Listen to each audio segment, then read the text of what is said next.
Hi.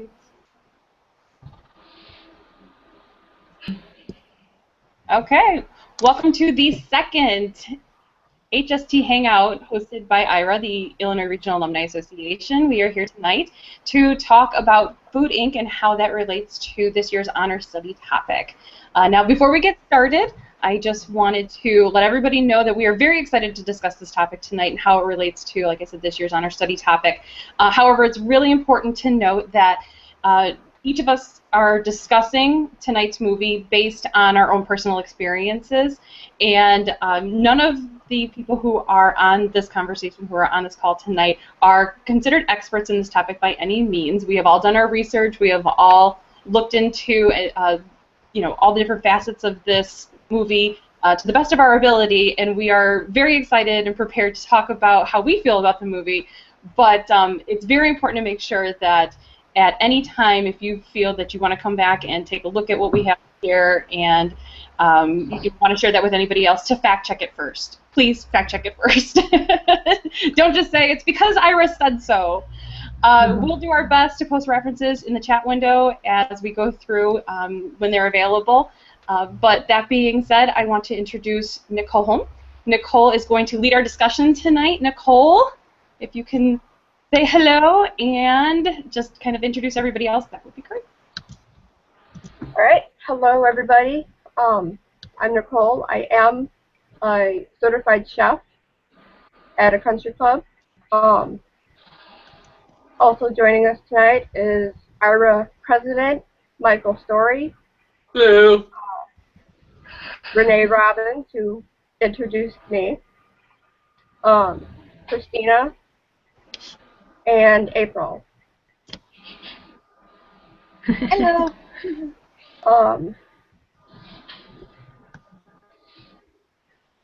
So, Food Inc. What did you guys think about it? Well, maybe we should go into a little bit about explaining it for anybody that hasn't seen the movie yet. Okay. You have a good synopsis of it? Basically, Food Inc. Basically they investigated and tried to figure out where food is coming from.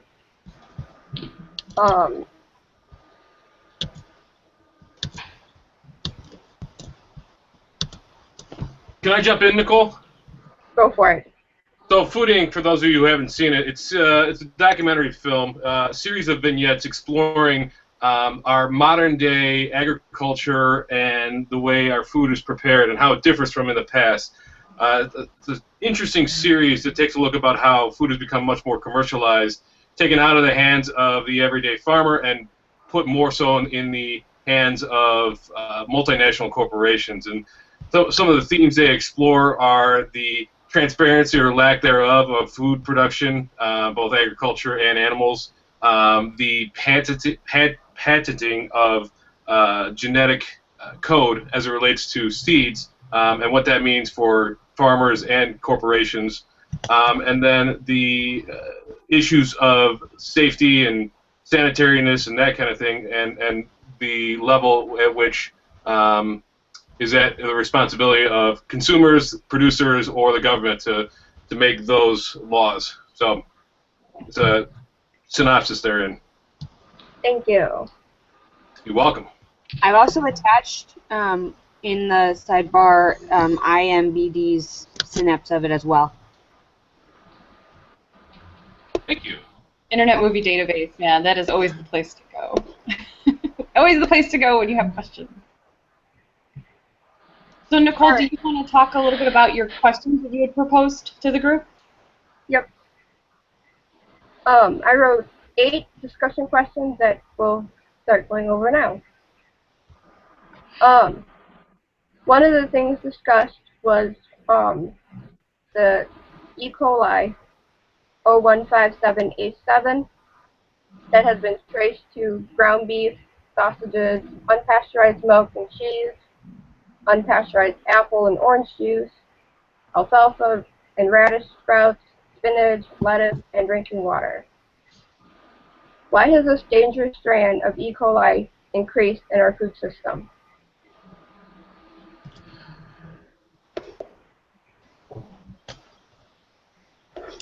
Quick, everybody jump in. Well, the reason that it's increased is a good question, but I think the better question is what are the ramifications of this, especially as it comes to regulations. A good part of the film deals with a mother-daughter lobbyist team whose the daughter's son had died from this particular strain of E. coli. The reason that it's become much more prevalent in society is because of the aggregation of the food processing plants into very large, gigantic food processing plants, so that previously if you had potential ground beef from a couple of cows or 10 cows, now you've got ground beef that could contain meat from up to 100 cows or 1,000 cows because it's all mixed together. So the chance that any one cow has this strain of E. coli is very small. But when you add them all together, there is a possibility that it's there. So, what does that mean? It's a very deadly strain. It's one that has been linked to a number of food products, as Nicole mentioned. So, what does that mean for us as consumers? Having family that has cattle and so forth, I could definitely see how the spread of when one is sick, multiples unless they catch it fast enough, which is sometimes very hard to do because I don't know how many of you guys actually know like the difference between animal feces. Not that I'm saying that this is a highly interesting topic, but when you compare it between animals, there is a difference, and a cow's manure is very thin in what we would actually consider diarrhea. So for animals, it is a lot harder to diagnose that on them because you're not watching them, you know, poop all the time because it's not you going in the bathroom. They don't have a specific spot that they're going, and it's a lot harder for them. Farmers can't just test the feces and send it off. You have to, I mean, they have to collect it from that particular one they think is sick, isolate it, which costs them money in the long run, and then they have to turn and send it off to a lab to get processed, which is all out of pocket, mind you. How many of them are actually going to do that? None. It's interesting. I think a real big question here is balancing the needs of, excuse me, not the needs, but the wants of the company, of the corporation, of these, I don't know, what the film say, there's 7 or 8 large packing plants, meat packing plants in the United States now when there used to be hundreds. Right. And of course, the larger the scale, economies of scale, they're going to drive down costs, increase revenue, and make shareholders happy. Balancing it against the safety of consumers in the United States and beyond. So, the question is, how do you balance those two? And it's a very tricky situation, and one the FDA and USDA are constantly evaluating. And I've also heard now, off the record, you know, like I'm not 100% on these specifics, but that in the meat, there's actually specific inspectors that go through and inspect the meat. But I've also heard that we are cutting down on those jobs. So if we're cutting back on those jobs because of our costs, how much more is going to become in our foods? Another issue raised by the film, although it really takes the film, I don't want to say it's biased, but it definitely takes it approaches the topic from the point of view of the consumer more so than the corporations, which is fine. The mothers or the daughters in this mother-daughter lobbying team, the daughter's son had died from a strain of E. coli, and she said at one point that she felt that the corporations had more protection than the consumers. And so again, it delves a lot deeper into, well, who are our Congress people, who are the people that we elect to make laws for us, who are they actually supporting and who are they actually protecting here? Corporations because of lobbying money, or are they actually protecting the consumer? And I don't think many people actually know that, of who is their lobbyist or who can they contact. You know, lobbying in general is a very thinly veiled topic. Not many people know what goes on, and it's a really good question. I mean, this is probably beyond the scope of this documentary, but discussing and kind of get to this a little later in the discussion, but talking about what are the lobbying practices that are performed by large lobbying groups, and not just the food industry, but the teachers lobby, the NRA, these huge these huge PACs, political action committees, and lobbying groups with millions and millions of dollars to spend. Is that in the best interest of the citizens of this country here? I don't have the answer for that. It's just an interesting thing to think about as our political system continues to become more secretive, I think. Where do we go in terms of safety? And I'm sorry, I can't remember the woman's name, but the woman whose son died being portrayed in the film, she brings up a very good point. Who's actually being protected here? And I think people in general in the country feel like they can't do anything about that situation. I mean, you have this mother-daughter team, and they've been fighting for who knows how long, and it probably still hasn't necessarily been passed. And so, the average Joe doesn't feel like they can do anything about it, which really sucks. Except you can buy organic, I guess. Well, I mean, and that's kind of bringing us back down to earth. What do we do as individual consumers to protect ourselves? If we take the mindset of, well, I got to take my personal safety into account, do I change my lifestyle? Do I change how I prepare my food, where I buy my food? Do I buy local? Do I buy organic? Do I go to a place that I know that I've been to? It's interesting. For me personally, I think the odds of catching E. coli are very, very small, so I'm still going to order my burgers rare. You guys might not like that, but that's the way I roll. But it is a concern, and it's something that when researching this after the fact, it kind of got me thinking a little more. But again, for me, it's just such a small chance that it doesn't really affect the way that I procure my food, or prepare or eat my food. Well, to give some background on that, I looked a couple of these things up today, and I looked at and I'm trying to see my notes here. I went over to the CDC and I pulled some numbers, and it says an estimated 265,000 of these, it's called Shiga toxin-producing E. coli. It's called STEC for short. I just want to give that information out. But it says an estimated 265,000 of these STEC infections occur each year. STEC 0157, which is the specific strain that we're talking about, causes 36% of these infections. So it's a percentage of that percentage of a percentage. So it's a very small amount. And then one of the other things that they said was sometimes this contact is very obvious, obviously, and it says here, working with dairy cows or changing diapers. But sometimes it's not, like eating undercooked hamburgers. So again, this is not just because the cow that you're eating the hamburger from had this strain of E. coli, you're definitely going to get it. It's if it's cooked under 160 degrees. Beyond that, people have gotten it from swallowing lake water while swimming, touching the environment in petting zoos and other animal exhibits, and eating food prepared by people who did not wash their hands well after using the toilet. And that latter one is interesting, because that is something that you specifically cannot control. You don't know who's not washing their hands, and by the way, that's also how you get hepatitis, kids. So wash your hands after using the restroom. But Renee made a really good point of saying that it's an STEC, and everyone freaks out and panics when they hear the word E. coli. But E. coli is actually very common within your body.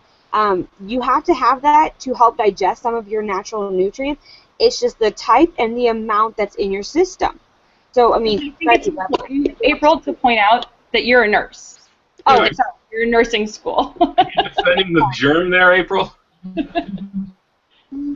Well, I mean, once again, I was also on the CDC website, and the E. coli 0157 infection, the one we're talking about, it says that it was first identified as a pathogen in 1982.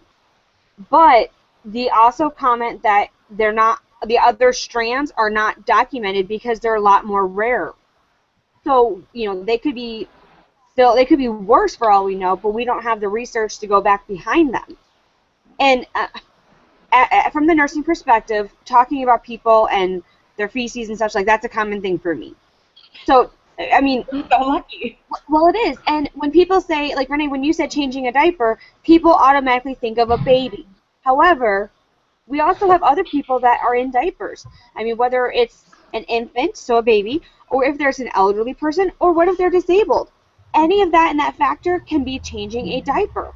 I mean, I have many people that are, you know, in their late 50s, and it's just because they get really sick and they get really bad diarrhea, which is one of the symptoms of E. coli. But it's also, many people think, oh, it's just a bug, I'll get over it. And then they get sicker and sicker, and so it's not caught as quickly as it should be or needs to be. And then it just progresses, and by that point, you know, the medical team can't fix them, and then people are like, well, you know, what's this? And then they get all scared about it. Mm-hmm. Well, and Mike, to your point, when you were saying, am I going to change the way that I eat?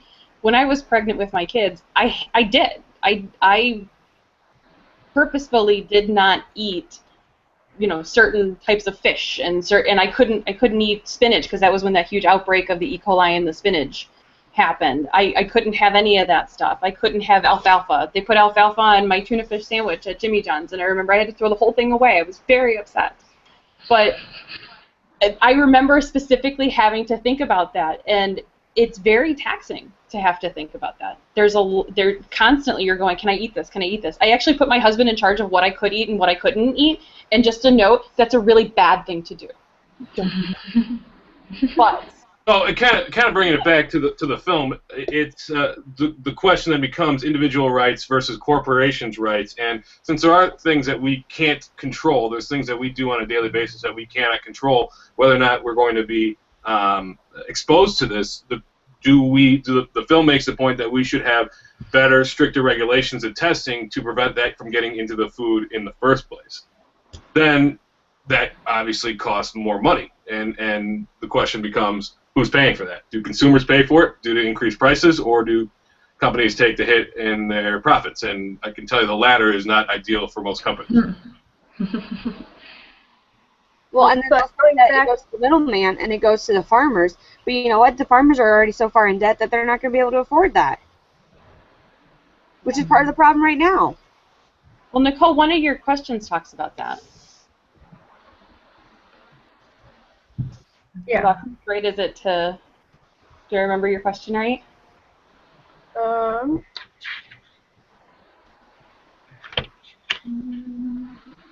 We should be protecting the consumer.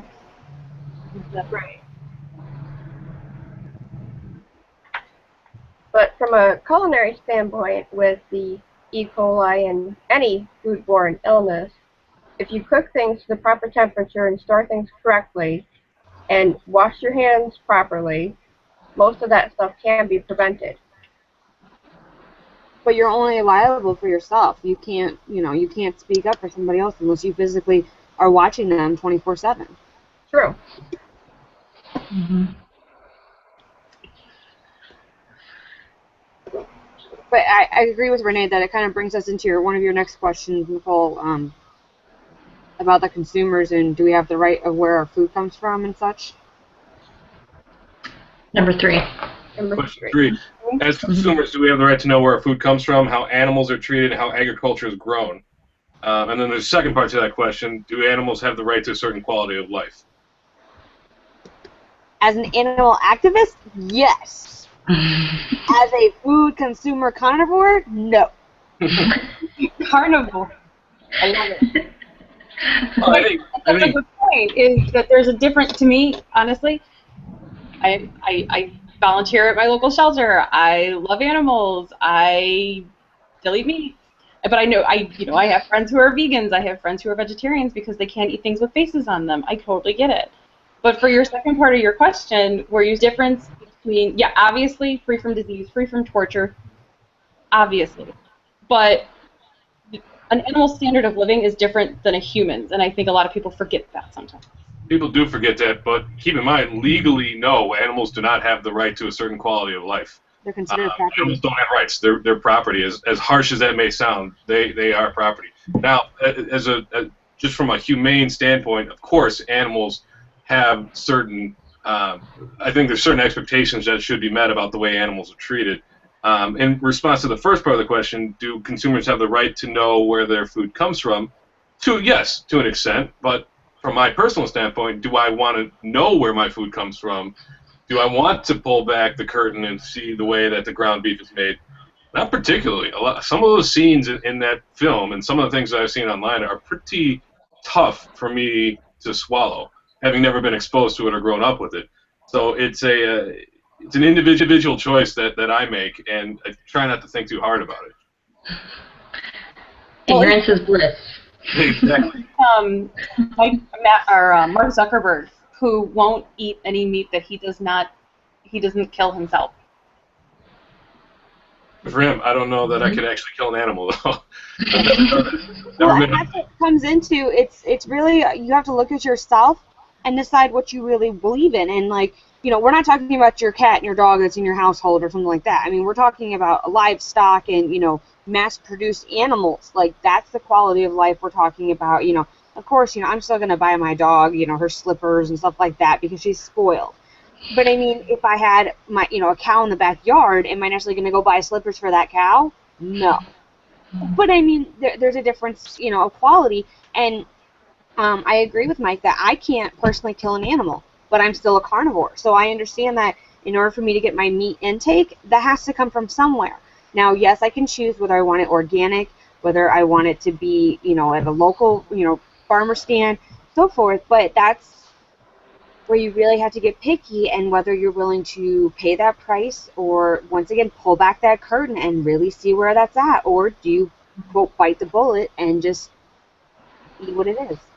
Well, and to the question Nicole posed, do we have a right to know where food comes from? I think, yes, to a certain extent we do, but a lot of people, as April just pointed out, don't want to do that. They don't, and so the documentaries like this tend to be shocking.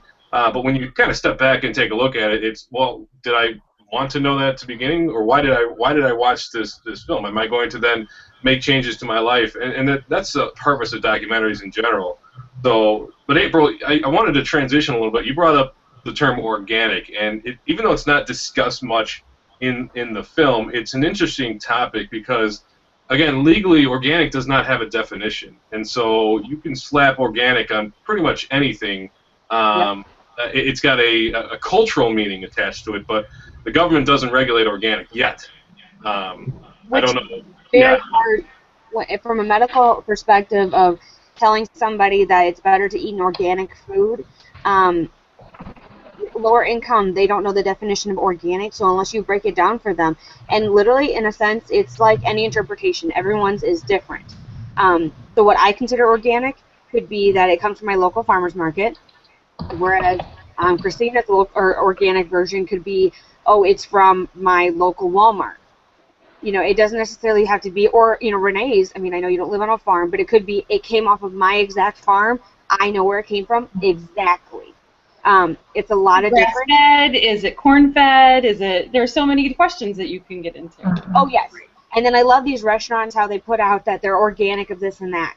Or, like, one of my favorites is Moe's Restaurant. Now, I love Moe's every day, but they advertise that it is organically grass-fed beef. Well, I didn't see the beef getting fed grass specifically, so do I really know, or are they just telling me that to make me feel better?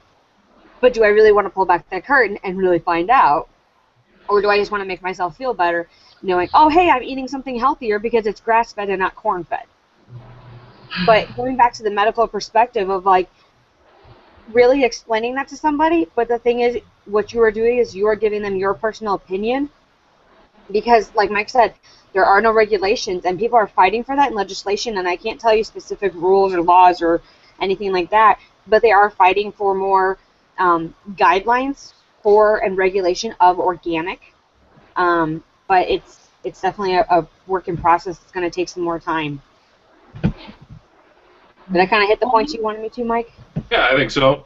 I'm just kind of doing a little research while we're talking, and I think it's generally accepted that organic refers to food that's produced using organic farming, but that has many different methods and different definitions about what is organic and what is not. You know, it is technically any corn that we eat is not organic because that was modified many, many decades ago to the corn that we know today. But a different definition can say that, well, organic farming uses fertilizers and pesticides that are natural, even though it's a genetically modified organism. It's still an organic piece of what is grain. So do we really? I guess the point is we don't really know what's organic, and it's a great marketing buzzword for a lot of companies, but it's I think, again, more to the point of we need to start questioning a little more in our everyday life about what our food practices and what we're putting into our body and where that's coming from. Well, one of the things that I wanted to point out was something April said was about the education level of people and what they eat. When I used to work at a pharmaceutical company, and I was in charge of the medical education, the internal medical education for them. And I worked a lot with patient education as well. And there were many patients who had absolutely no clue what healthy eating actually meant. They had no idea. They thought, well, as long as I eat enough, then I'm eating healthy. I'm taking care of myself. They didn't understand. I worked downtown at, and I have to remember the name of it, but it was in Humboldt Park. Very high Latino population, very high population of diabetics. And they did not understand that the traditional foods that they were eating were leading to obesity and turning into type 2 diabetes. They didn't understand the connection between those things. Part of the program that I was working on was trying to educate them about different vegetables. And when I say vegetables, I mean literally, this is broccoli. This is what, this is broccoli, this is how you make it. This is what you can do with broccoli.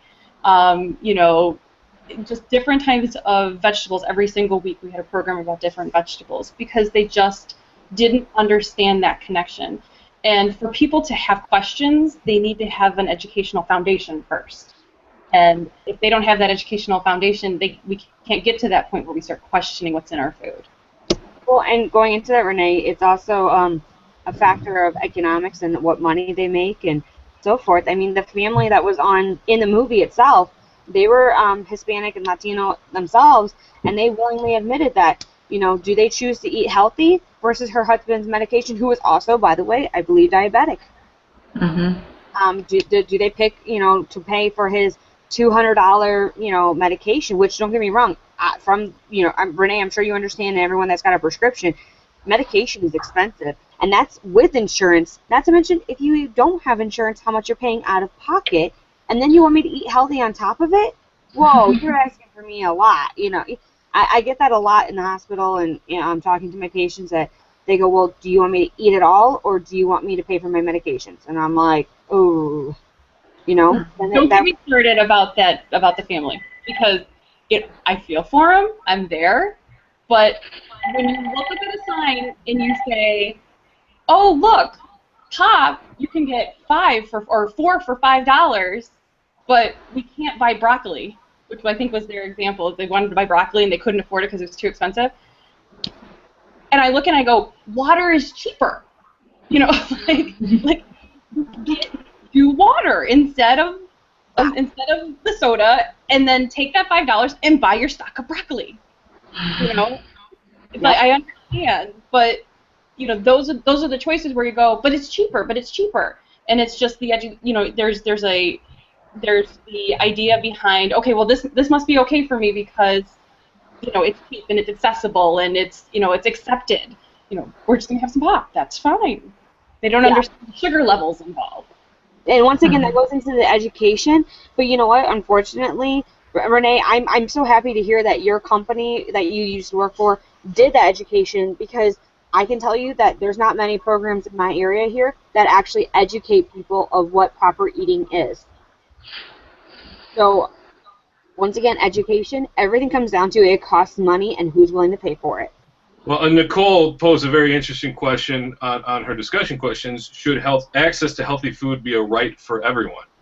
And it's an interesting trade-off between, Renee, you brought up, it's don't drink soda, drink water, and you'll have money to buy broccoli, and that's fine to a certain extent, but it's a lot cheaper to produce mass-produced foods that using fats and animal fats and solids and calorie-dense foods such as fast food and then that's passed on to the consumer versus what's actually considered healthy and better for you.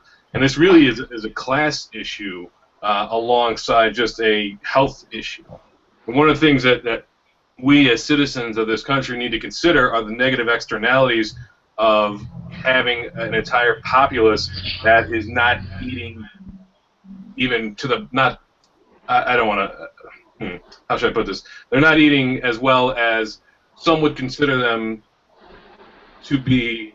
I don't want to be insulting, but they're not eating well. I guess is just a way to put it. Or they're not eating as healthily as they could be. And nobody's saying that you have to be 100% vegan 100% of the time, but you know what happens to the healthcare costs in this country when you have millions of people who are eating fast food on a daily basis, many of whom don't have access to healthcare currently or affordable healthcare, and so that gets passed on to the rest of the population. So one of the things that we as citizens need to consider is what happens when this trend continues to grow. What happens to the healthcare costs of this country? What happens to the overall health of this society?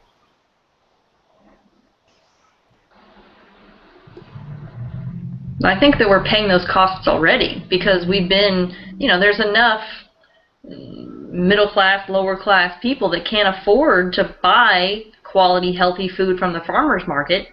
And I don't remember what the statistics were on the movie about, you know, 1 in 5 Latinos or 1 in 2 African Americans were going to end up with diabetes, born after 2000 or something like that. And it's like, we're already there. You know, this movie is a little bit old already. I mean, we're 2015 already, and you know, all those kids who were born 2000 and after are 15 years old, and some of them probably already have diabetes. Yep. We're already there, and that's just, it sucks. And I'm, you know, I'm married almost 19 years, and we've been single income most of that time, and we've never had enough to buy that kind of food. And people can say all they want, oh, you can not buy soda and go buy broccoli. We never had junk food in the house, but we had to get what we could get, and we couldn't. I mean, just for actually not too long ago, my husband and I were at Aldi's, right? They sell 100% organic, grass-fed beef. And my husband was like, we should try that. It was like $6 a pound at Aldi's. And we brought it home, cooked it up. I think we just made burgers out of it.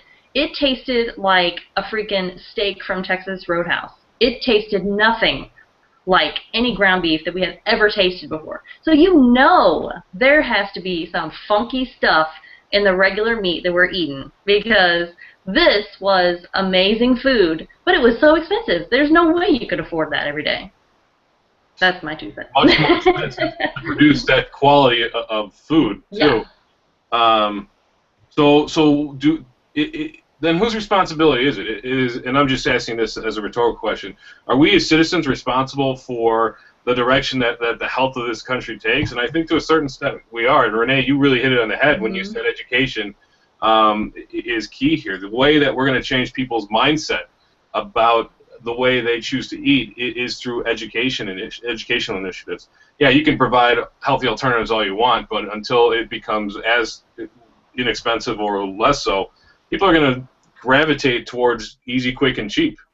Right. I do have a way of inputting. And honestly, I think hint, guys, anybody that's in Phi Theta Kappa that needs a project still, just throwing this out there. Our community, we were actually thinking about doing a farmer's market to help produce and grow and such. And it turns out that our local area, now I can't speak of anybody else's, but they actually accept SNAP and WIC, which is like supplemental food, at the farmer's market. Mm-hmm. That has just happened within the last, like, I'm saying 10 years just to give myself a little bit of room, but that is recent, and that is huge, people. That will tremendously help people. For those that depend on that SNAP or that supplemental income for Go Food, instead of going by that Pop or that, Pop-Tarts or whatever, they can turn and go to the local farmer market and go and get it.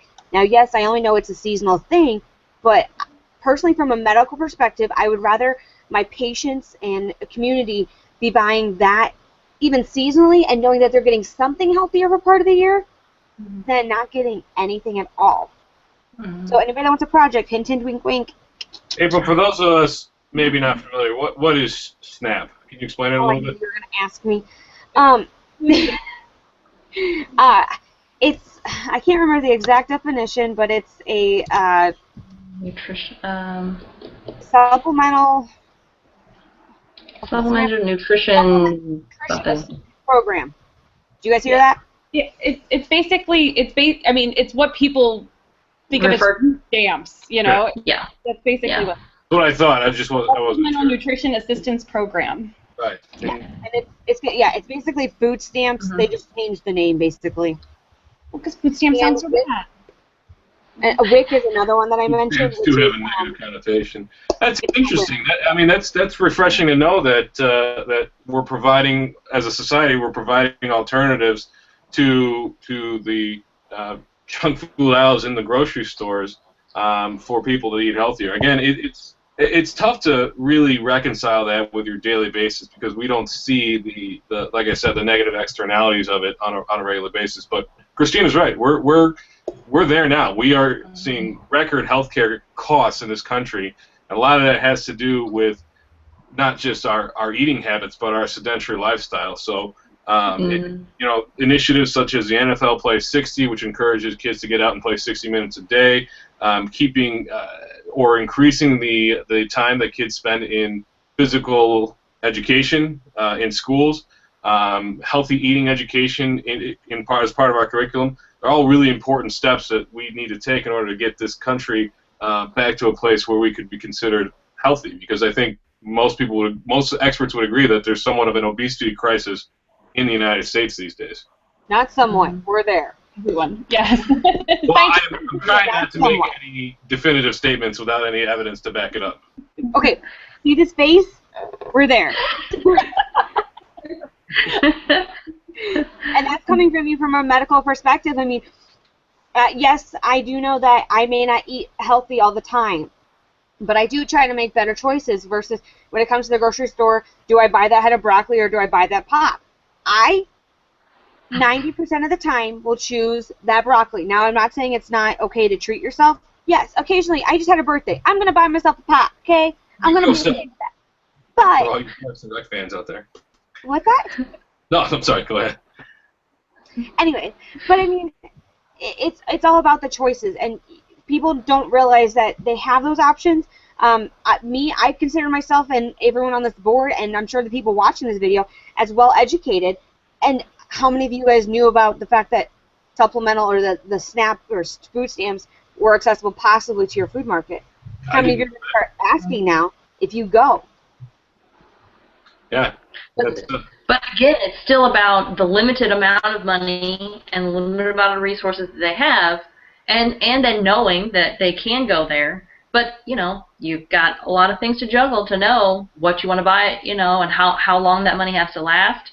Because even though they offer, and you can go take it and buy good quality food, you still have to consider how much that's going to cost, because it's not going to cost the same as, a grocery store or whatever. But I know, like, in my area, there's a food pantry, and in the summertime, a lot of the community gardens and stuff like that, they'll donate to the food pantries. So there are ways for them to get healthy, quality food, but again, they have to know about it. They have to want to make those healthy choices, and a lot of people don't make those healthy choices. Well, I think a lot of... Sorry, go ahead. I said sometimes it's just about asking. If you don't ask, you'll never know. True. And Christina, you kind of brought up an interesting point. It's about the choices we make, but a lot of that depends on, there's a cultural thing here too. We grew up in a society that placed a lot of emphasis on convenience, and we see that these days. So how do we kind of change people's mindsets? I mean, experts know that facts alone are not enough to sway somebody's decision making. There's a lot of doctors who know the harmful effects of smoking who still smoke on a regular basis. So it's those trigger points, that emotional connection. How do we get people to think about their choices on an emotional level? And I don't have the answer to that, but there's people who are working on that.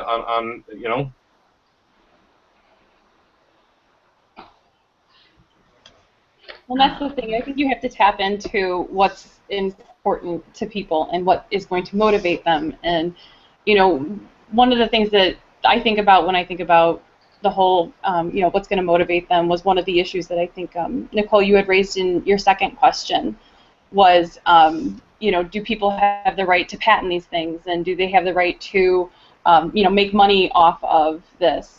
And to me, it's well, you know, that's the whole. It's kind of like the whole point of capitalism, and it's like people are only going to be motivated to discover new things if they have some kind of, you know, end result that works for them, that makes them, you know, richer or makes them, you know, either wealthy or famous or whatever.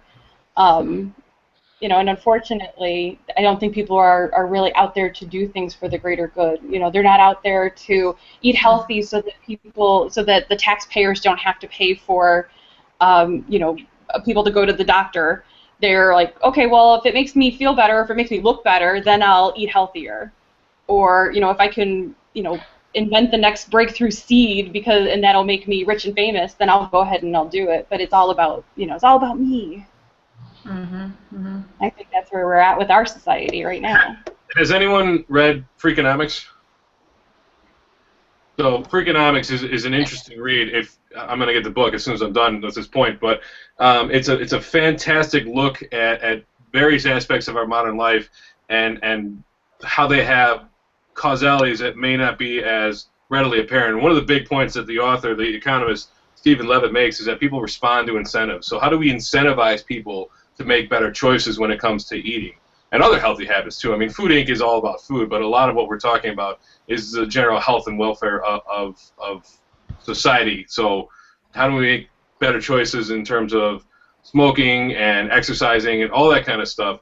How do we incentivize people? And it's a problem for economists and foodies alike. How do we help people to see that there's a better way out there? For anyone who watches this, economics is fantastic. Say that again, April? I said you live longer with less medical problems. Less medical problems means less hospitalization, less drugs, which means less money. But people don't care about that. I don't think. I have it. I mean, I do. I want to live till I'm like old and gray. We joke about that all the time. But there's a lot of people that's not an incentive, I don't think. They just think life's too much of a struggle, and they just want to have their beer and their soda and their chips and that's just. Nothing wrong with beer. There's nothing wrong with beer. Beer is good.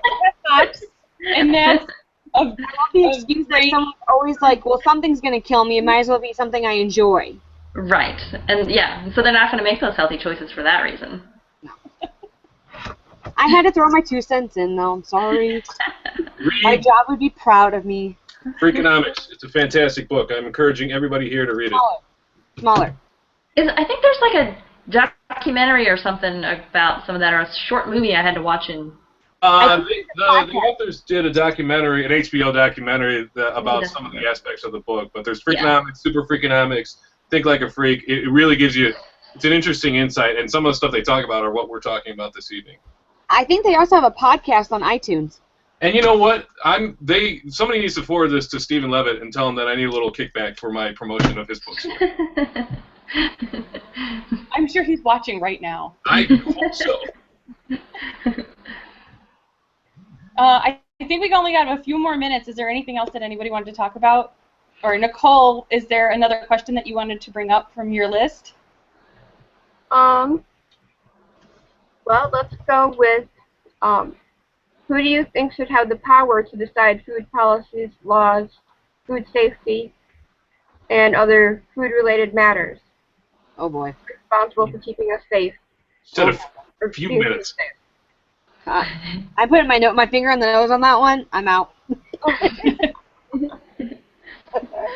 Well, I will say that when I was looking at the CDC today, one of the things I found was draft guidance for industry, a voluntary labeling indicating whether foods have or have not been used developed in the use of bioengineering, so basically genetically modified foods, and whether or not they're labeled.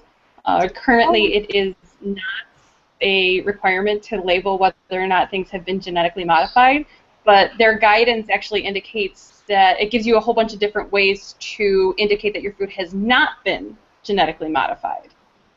So instead of mandating that industries put the label that says, I do have this included, they're saying, okay, well, you can actually say that you don't have it included.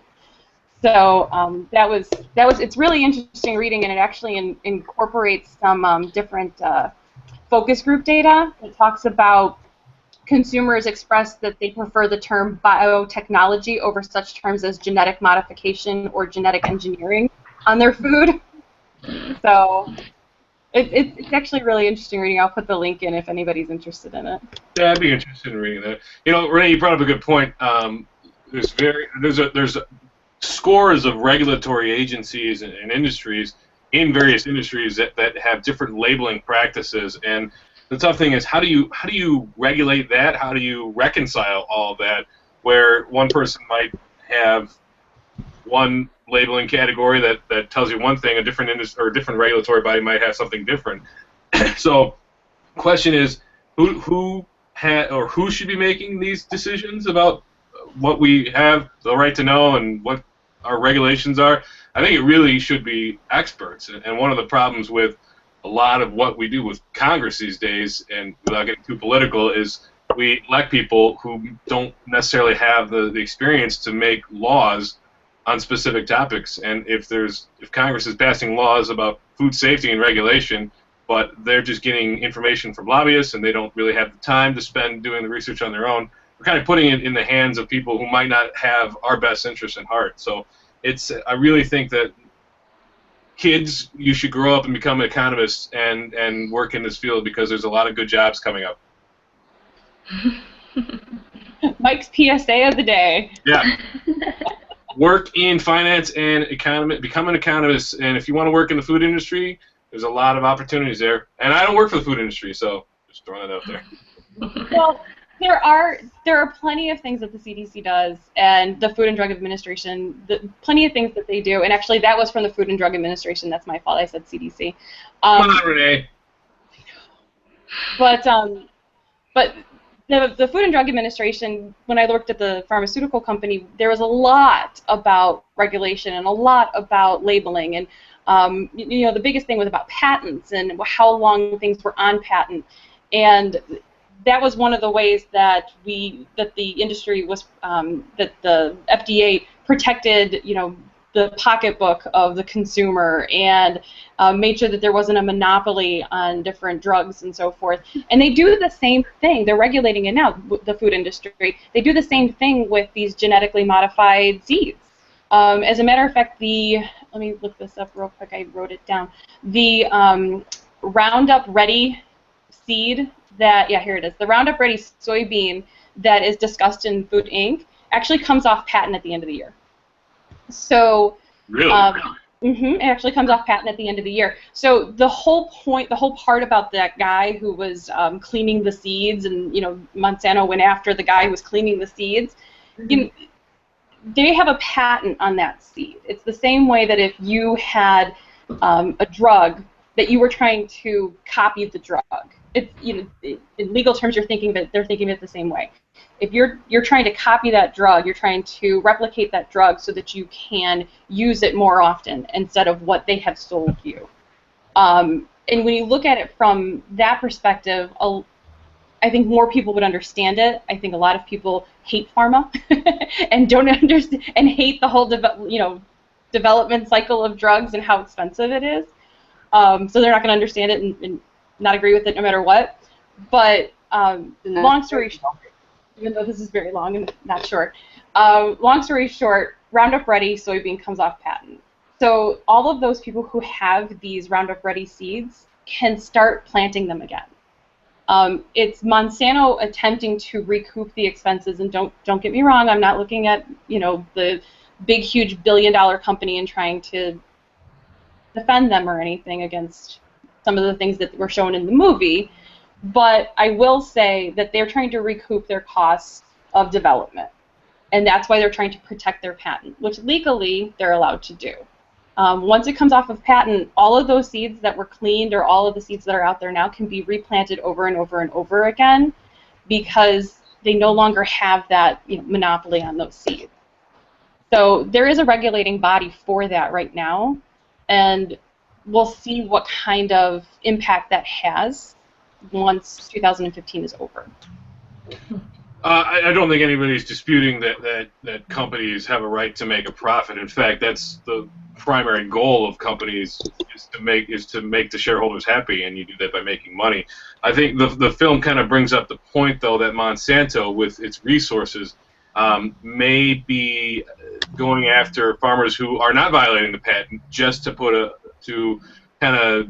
scare in. I think is what the film said. So the question then becomes, is it, yes, it's fair for Monsanto to make a profit, but are they going too far in their measures? Are they? Is there some way that they could scale back and work with the farmers a little bit instead of just automatically slapping them with lawsuits? I think is what the point of the film is trying to make. Correct me if I'm wrong. Of course they can, but then they're not going to make their money. That's the monopoly part. Well, I think there's something to be said for the fact that in pharma, there's a little bit more control over, you have a pill. This is the pill. It comes in a bottle. Here you go. And it's very highly regulated. I mean, you can't even go to your pharmacy and one of the farm techs give you the medication unless it's been looked at by an actual pharmacist.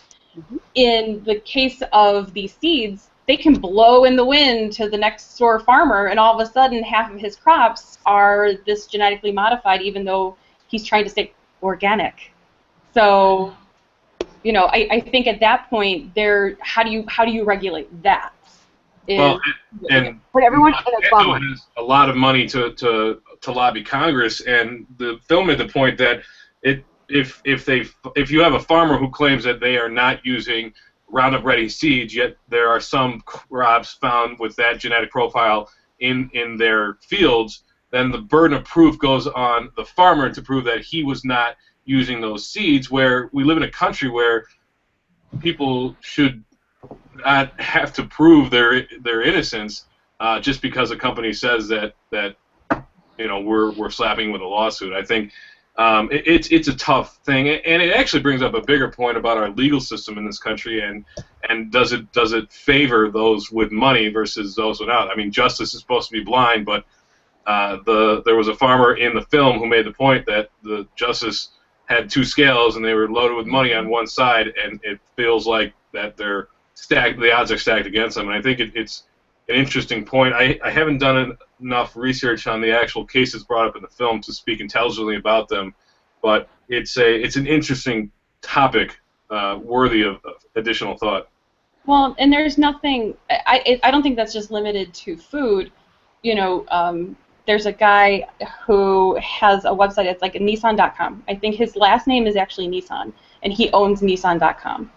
And Nissan, the car company, has overloaded this man with so much paperwork, so much legal paperwork for him to go through it. I mean, he is spending so much money on legal paperwork because they want Nissan.com or whatever it is.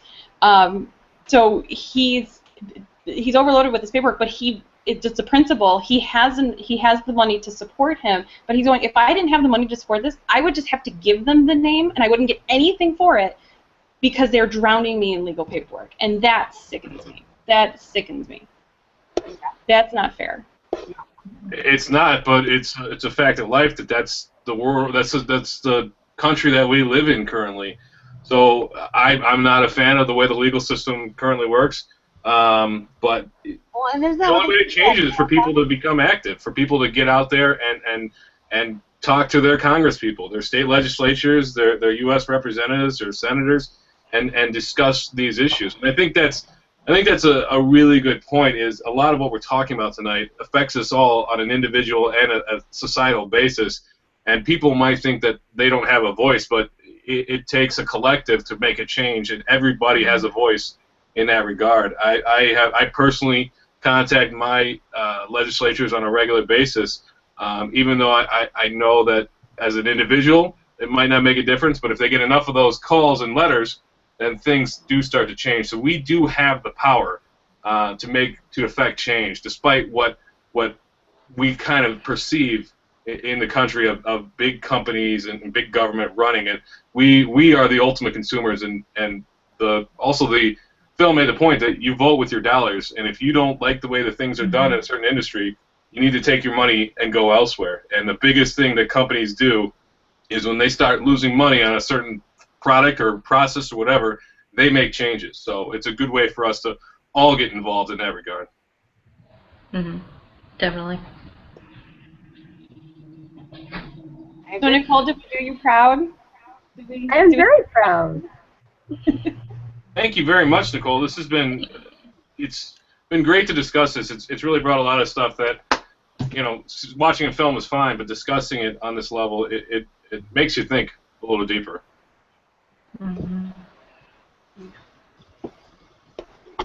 Well, if you haven't watched Fooding People, go watch it. Get disgusted and grossed out, and get angry about things, and make decisions and changes. And feel free to contact any of us if you'd like to discuss further, or if you have any questions about anything that we talked about tonight. I don't know. Maybe they shouldn't contact me. I said I was with Pharma, and then I defended Monsanto. I'm sure I've offended all kinds of people today. If you're not offending people, you're not doing it right. Exactly. Do we need to say anything about the next one?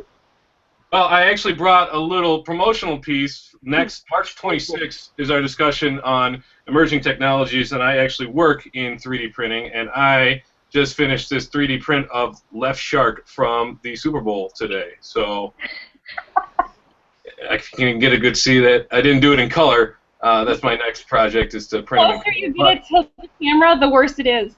Yeah, back up. Yeah. So anyway, Left Shark and I will be waiting on March 26th to discussing this emerging technology and where it's being used and where we see the future to go. Right, Left Shark? You got that right, Mike.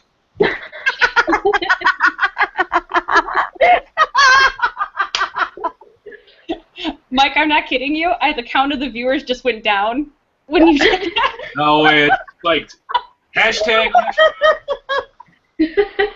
Actually, Katy Perry owns the trademark for Left Shark, so I'm probably going to get a letter. There you go. You're in trouble. Well, hopefully the Phi Theta Kappa audience, you're not too, you're just not hanging your heads and so sad. But I will tell you, the conversation that we have just had has been incredibly enlightening, I believe, to all of us. Would you guys agree? Absolutely. Everybody agrees? So this is the kind of conversation that you can absolutely have back at your chapter. Discuss these issues. Food Inc. was a, in my opinion, incredibly biased movie, but it was a very interesting movie, very thought-provoking, and obviously opened up a wide range of topics for us to talk about, and definitely relates to this year's honor study topic. So, if our little presentation here has given you any incentive or any motivation to go ahead and share this with your chapter, then we have done our jobs. So, thank you so much, and join us on, what did you say, Mike? It was March 26th? March 26th. I think that's a Wednesday, right? Thursday. Thursday, March 26th. Outstanding. All right. Well, thank you very much for joining us tonight, and hope to see you then.